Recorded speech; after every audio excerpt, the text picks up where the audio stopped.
Hello and welcome to Story Time. We are going to continue my absolute favorite book, Redwall by Mr. Brian Jacques. Chapter 6.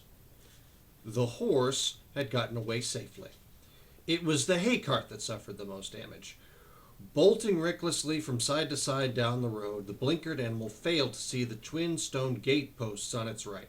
Skidding crazily, this cart smashed into the uprights. There was a loud splintering of shafts as the horse careered onwards, trailing in its wake reins, tracers, and shattered timber. His lightning reflexes served him well. Clooney leaped clear. He landed cat-like on all fours as the hay cart upended in the roadside ditch, its buckled wheels spinning awkwardly. Feeling braced after his mad ride and the subsequent narrow escape, Clooney strode to the ditch's edge. The distressed cries of those trapped beneath the cart reached his ears. He spat contemptuously, narrowing his one good eye. "Come on up and get up out of there, you cringing load of cat's meat," he bellowed. "Redtooth, Darkclaw, report to me or we'll have your skulls for skittles." Clooney's two hench rats pulled themselves from the ditch, shaking their heads dazedly. Crack! Slash! The whip-like tail brought them swiftly to his side. "Three-legged scratcher dead, Chief. Dead as dirt. The crot crushed him, Chief." Stupid fools," snarled Clooney. "Serves them right. What about the rest?" "Old Wormtail has lost a paw. Some of the others are really hurt." Clooney sneered. They'll get over it, and suffer worse by the time I'm done with them.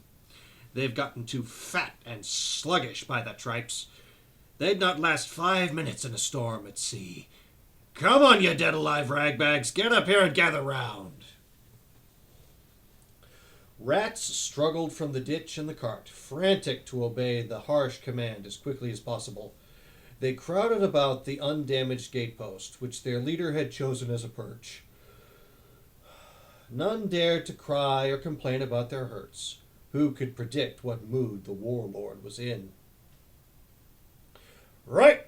Cock your lugs up and listen to me," Clooney snarled. "First, we've got to find out where we've docked. Let's take a bearing of this place." Redtooth held up a claw. The Church of St. Ninian, Chief. It says so on the notice board over yonder." "Well, no matter," Clooney snapped. "It'll do as a berth until we find something better. Fang berth. Cheese thief.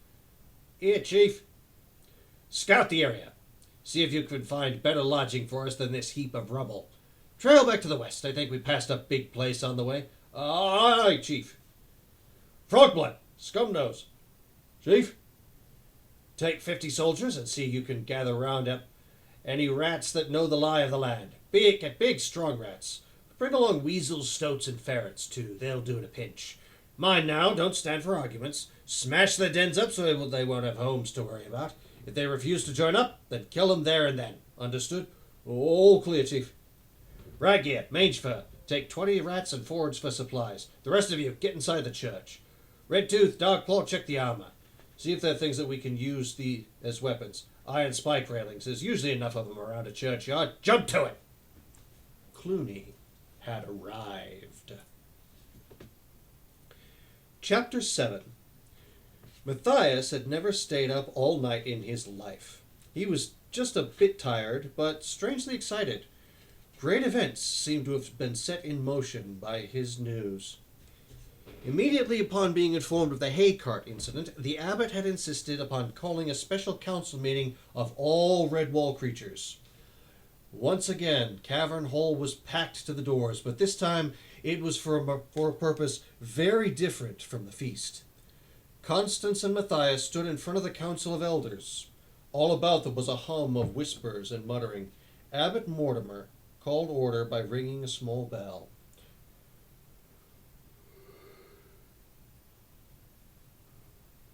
"Pay attention, everyone. Constance and Matthias, would you please tell the council what you saw tonight on the road to St. Ninian's?" As clearly as they could, the badger and the young mouse related the incident of the rat-infested hay cart. The council began questioning them. Rats, you say, Matthias? What type of rat? Inquired Sister Clemens. Big ones, Matthias replied, though I'm afraid I couldn't say what kind they were or where they had come from. What about you, Constance? Well, I remember that my old granddad once knew a sea rat, she answered. Going by his description, I'd say that's what they'd look like to me.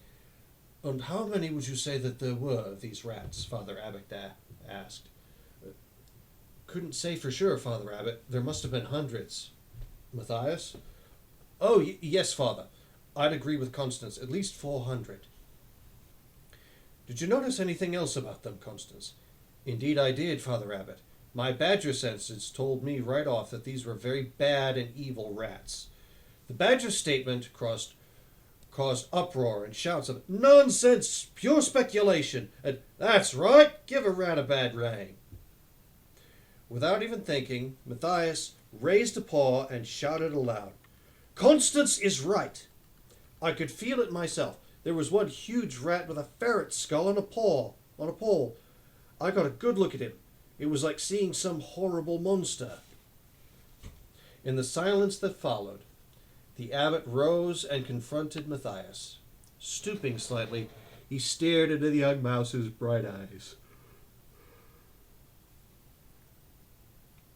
"Think carefully, my son. Was there anything special you noticed about this rat?" Matthias thought for a moment. Everyone was watching him. "He was much bigger than the others, Father." "What else? Think, Matthias." I remember he only had one eye." Right or left?" "Left, I think." Yes, it was the left, Father." "Now, can you call anything about his tail?" "I certainly can," Matthias squeaked. "It must have been the longest tail of any rat alive. He held it in his claw as if it were a whip." The abbot paced up and down before turning to the assembly. "Twice in my lifetime I have heard travelers speak of this rat. He bears a name that a fox would be scared to whisper in the darkness of midnight. Clooney the Scourge." A deathly hush fell upon the creatures in Cavern Hall. Clooney the Scourge. Surely not. He was only some kind of folk legend, a warning used by mothers when youngsters were fractious or disobedient. "Go to sleep, or Clooney will get you. Eat up your dinner, or Clooney will come. Come in this instant, or I'll tell Clooney." Most creatures didn't even know what Clooney was. He was just some sort of bogeyman that lived in bad dreams and the dark corners of the imagination. The silence was broken by scornful snorts and derisive laughter. Furry elbows nudged downy ribs. Mice were beginning to smile from sheer relief. Clooney the Scourge, indeed. Feeling slightly abashed, Matthias and Constance looked pleadingly towards the abbot for support. Abbot Mortimer's old face was stern as he shook the bell vigorously for silence. "Mice of Redwall, I see that there are those among you who doubt the word of your abbot." The quiet but authoritative words caused an embarrassed shuffling from the council of elders. Brother Joseph stood up and cleared his throat. "Good Father Abbot, we all respect your word and look to you for guidance, but really, I mean..." Sister Clemens stood up smiling. She spread her paws wide. "Perhaps Clooney is coming to get us for staying up late." A roar of laughter greeted the ironic words. Constance's back hairs bristled. She gave an angry growl, followed by a fierce bark. The mice huddled together with fright. Nobody had ever seen a snarling, angry badger at a council meeting. Before they could recover, Constance was up on her hind legs having her say. "I've never seen such a pack of empty-headed ninnies. You should all be ashamed of yourselves, giggling like silly little otter cubs that have caught a beetle. I never thought I'd live to see the elders of Redwall acting in this way." Constance hunched her heavy shoulders and glared about with a ferocity that sent them trembling. "Now you listen to me. Take heed of what your Father Abbot has to say. The next creature who utters one squeak will answer to me. Understand?" The badger bowed low in a dignified manner, gesturing with her massive, blunt paw. "The floor is yours, Father Abbot." "Thank you, Constance, my good and faithful friend," the abbot murmured. He looked about him, shaking his head gravely. "I have little more to say on the subject, but as I see that you still need convincing, here is my proposal. We will send 2 mice out to relieve the gatehouse. Let me see. Yes, brothers Rufus and George. Would you kindly go and take over from Brother Methuselah? Please send him in here and to me. Tell him to bring the Traveller's Record volumes. Not the present issue, but the old editions which were used in past years." Rufus and George, both solid-looking, sensible mice, took their leave with a formal bow to the abbot. Through a high, slitted window, Matthias could see the rosy pink and gold fingers of dawn stealing down to cavern hull as the candles began to flicker and smoke into stubs. All in the space of a night, events had moved from festivity to a crisis, and he, Matthias, had taken a major role in both. First, the big grayling, then the sighting of the cart. Large happenings for a small mouse. Old Brother Methuselah had kept the Abbey records for as long as any creature could remember. It was his life's work and consuming passion. Besides the official chronicle of Redwall, he also kept his own personal volume full of valuable information. Traveling creatures, migratory birds, wandering foxes, rambling squirrels, and garrulous hares. They all stopped and chatted with the old mouse, partaking of his hospitality, never dreaming of hurting him in any way. Methuselah had the gift of tongues. He could understand any creature, even a bird. He was an extraordinarily old mouse, who had lived with the company of his volumes in the solitude of the gatehouse.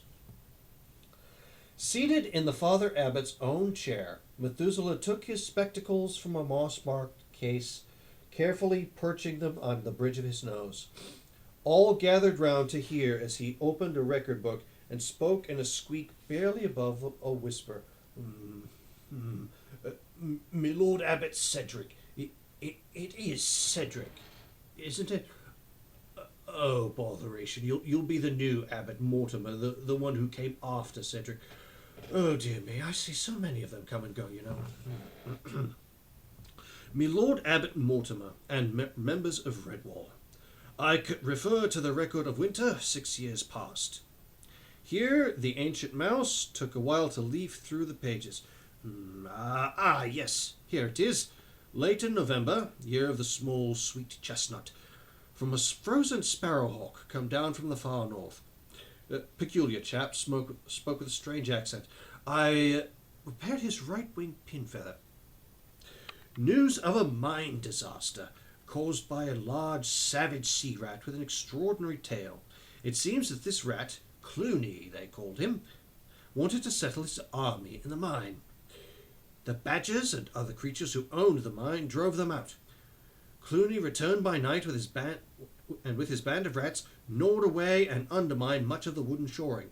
This caused the mine to collapse the next day, killing the owners. Brother Methuselah closed the volume and looked over his glasses at the assembly. I have no need to read further. I can recite the other misdeeds from memory. As the hordes of Clooney the Scourge have moved southwards over the past 6 years, I have gathered intelligence of other incidents.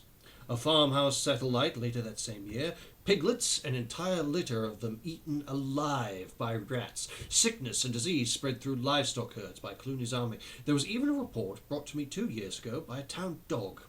An army of rats stampeded a herd of cows through a village, causing chaos and much destruction. Methuselah halted and blinked over his spectacles. And you dare doubt the word of our abbot that Clooney the Scourge exists? What idiotic mice you are, to be sure. Methuselah's words caused widespread consternation. There was much agitated nibbling of paws. Nobody could doubt he spoke the truth. He was already old and wise when the most elderly among them was already a blind, hairless mite, puking and whimpering for a feed from its mother. "Oh, my whiskers, what a mess! Hadn't we better pack up and move? Maybe Clooney will spare us. Oh dear, what shall we do?" Matthias sprang to the middle of the floor, brandishing his staff in a way that surprised even him. "Do?" he cried. "I'll tell you what we'll do. We'll be ready." The abbot could not help shaking his head in admiration. It seemed that young Matthias had hidden depths. "Why, thank you, Matthias," he said. "I could not have put it better myself. That is exactly what we shall do. We shall be ready." And we shall continue next time.